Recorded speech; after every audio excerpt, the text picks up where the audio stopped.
여러분 안녕하십니까? 검찰에게서 수사권을 떼내고 직접 수사 범위도 기존 6대 범죄에서 부패 범죄, 경제 범죄만, 그것도 한시적으로 남기는 국회의장 중재안에 여야가 극적으로 합의했습니다.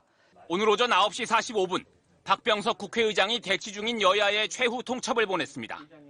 자신의 중재안을 받으라며 받는 쪽 입장을 반영해 국회를 운영하겠다고 압박했습니다. 오늘 양당 의원총회에서 의장의 중재안을 수용해 줄 것을 강력히 요구합니다. 의장은 더 이상의 카드가 없습니다. 곧바로 각 당 의원총회가 이어졌고 국민의힘과 민주당이 잇따라 수용 의사를 밝혔습니다. 오후 3시 여야 합의문 발표로 이른바 검수완박 정국은 일단락됐습니다. 저희로서는 수사권, 기소권의 분리라고 하는 대원칙이 이번에 또 수용되고 상생과 협력의 정치를 열었다는 점에 있어서 저는 큰 의의를 부여하고 있습니다. 이번 합의문의 핵심은 바로 이겁니다. 검찰이 가지고 있는 수사권, 기소권 가운데 수사권을 앞으로 완전히 폐지하기로 한 겁니다. 그러니까 검찰이 따로 인지해서 수사하는 거 앞으로는 못하게 하겠다는 겁니다.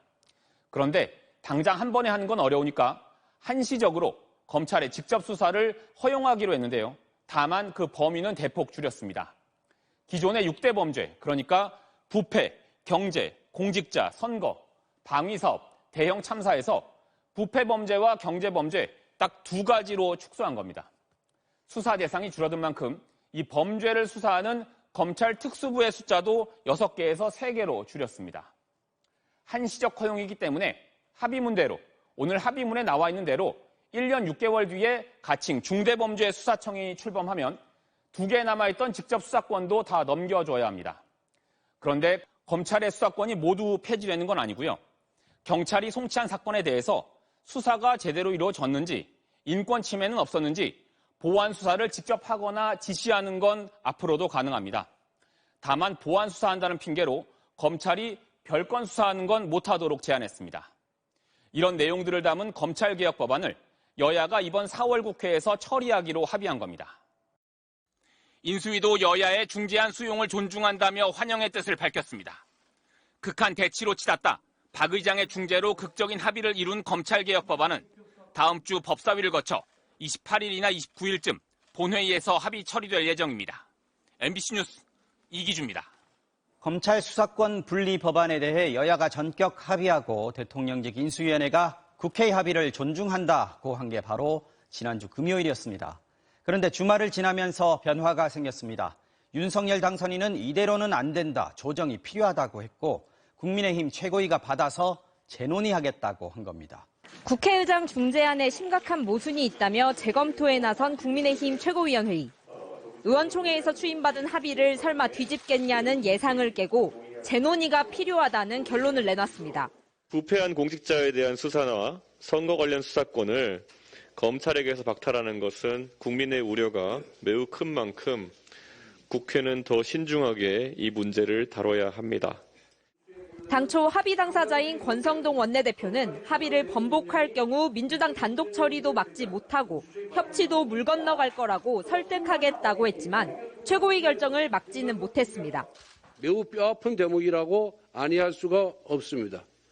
따라서 이 선거범죄, 공직자 범죄에 대해서는 여야가 머리를 맞대서 재논의할 필요가 있다고 생각합니다. 주말 사이 공직자 선거 범죄를 제외한 건 정치권 야합이다.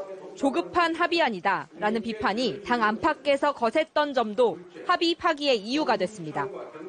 이에 대해 윤석열 당선인 측이 먼저 우려를 표시하면서 번복 기류는 공식화됐습니다. 오늘은 장제원 비서실장이 직접 검수완박으로 부패가 완전히 판치는 사회가 될 거다. 이른바 부패 완판이라는 당선인 생각에 변함이 없다고 못 박았습니다. 반대라는 단어만 쓰지 않았을 뿐 반대 입장을 명확히 한 겁니다. 당선인 측은 또 민주당을 향해 정치권이 헌법가치 수호와 국민의 삶을 지키는 정답이 무엇일지 중지를 모아달라고 요구했습니다. 국민을 이기는 정치는 없습니다. 그래서 거대 여당이 국민들이 염려하시는 이러한 가운데에도 입법 독주를 강행하지 않을 것이라고 보고 있습니다. 권성동 원내대표는 최고위 직후 박병석 국회의장을 만나 재논의 불가피성을 설명했습니다. 오후엔 인수위에 들러 당선인 측과도 향후 대응 방안에 대해 의견을 조율했습니다. 그러나 국회의장이 합의안을 수용하는 당의 의사를 존중해 국회 운영을 하겠다고 밝힌 만큼 민주당의 법안 처리를 막을 방안은 마땅치 않은 상황입니다. MBC 뉴스 신수아입니다. 민주당은 격앙된 분위기입니다. 국민의힘 재협상 제안을 단박에 거부하면서 법안 처리 절차를 다시 밟아 나가기로 했습니다. 또 국민의힘이 벌써부터 윤석열 시대 거수기 여당으로 전락했다고 비판했는데요. 국회에 연결합니다. 자, 김재윤 기자, 국회 법사위 상황 어떻습니까? 네, 민주당은 잠시 뒤 8시부터 국회 법제사법위원회 회의실에서 형사소송법과 검찰청법 심의를 시작할 계획입니다. 검찰의 부패와 경제범죄 수사권만 남기고 수사권을 분리하는 법률 성안 작업에 들어가는 겁니다. 국민의힘 의원들도 일단 소위원회에 참석해서 반대 입장을 밝히며 항의한다는 방침으로 알려졌는데요. 민주당은 오늘 소위를 거쳐 이르면 내일 법사위, 모레 본회의를 열어 법안을 처리한다는 내부 방침을 정해놓은 것으로 알려졌습니다. 국민의힘의 재협상 요구를 사실상 합의 파기로 보고 우선 단독 처리 절차에 착수하며 압박에 나선 겁니다. 윤석열 인수위와 국민의힘의 오락가락 말 바꾸기는 국회 합의를 모독하고 여야 협치를 부정하는 도발입니다. 민주당은 여야 합의안대로 이번 주 반드시 마무리하겠습니다. 윤석열 당선인을 겨냥해선 중재안을 존중한다더니 검찰의 반발에 갑자기 태도를 바꿨다고 비판했습니다. 한동훈 법무장관 후보자가 권성동 원내대표에게 중재안을 뒤집도록 영향력을 행사했다며 검찰 독재의 예고편이라고 목소리를 높였습니다. 국민의힘 국회의원들은 소통령 한동훈이 쫄병들입니까? 한동훈이 국민의힘 당대표까지 겸임하는 겁니까? 국민의힘 채통을 지키십시오.